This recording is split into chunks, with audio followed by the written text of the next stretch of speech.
Yang kedua, ilmu yang bermanfaat. Ilmu yang bermanfaat ni ilmu apa? Ilmu, kalau kita tengok martabat ilmu, ilmu agama lah. Ilmu agama pula martabat dia ilmu akidah. Yang paling afdal lah. Dia ada martabat ilmu, pada ada martabat dia, ada tingkatan dia. Ilmu yang paling afdal, ilmu berkaitan dengan ketuhanan. Kita kenal Allah Ta'ala. Maka ilmu bermanfaat, sama ada kita mengajar di cikgu, khairukum man ta'allama al-Quran wa 'allama. Itu contoh lah. Sebaik-baik kamu orang yang belajar dan mengajarkan Quran. Itu contoh. Maknanya dia mengajar, dia belajar, dia mengajarkan. Belajar Quran. Ataupun apa-apa ilmu tapi ilmu tu bermanfaat. Pengasas kepada, contohlah kita kata QR code hari ni, orang asaskan QR code.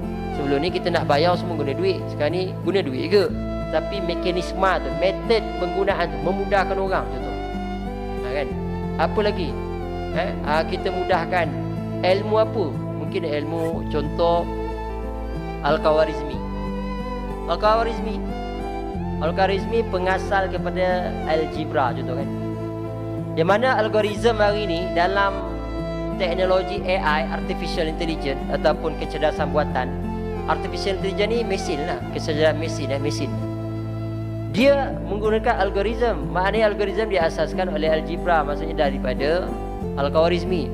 Selagi mana diguna pakai ini, maka Al-Khawarizmi tetap dapat saham. Walaupun teknologi semakin canggih, tapi pengasasnya yang diasaskan, yang digunakan, maka tetap pahala mengalir kepada Al-Khawarizmi. Ini contoh ilmu manfaat.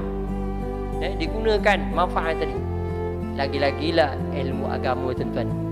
Ilmu agama tunjukkan, sedarkan orang, kita menyedarkan orang, memudahkan orang. Kita bagilah teknik-teknik tertentu, kan, terutamanya anak-anak muda, kadang-kadang dia tak nampak hala tuju, jadi dia memberi ilmu tadi. Jadi walaupun dia dah mati, tapi disebabkan ilmu, kesedaran, tetap mengalir.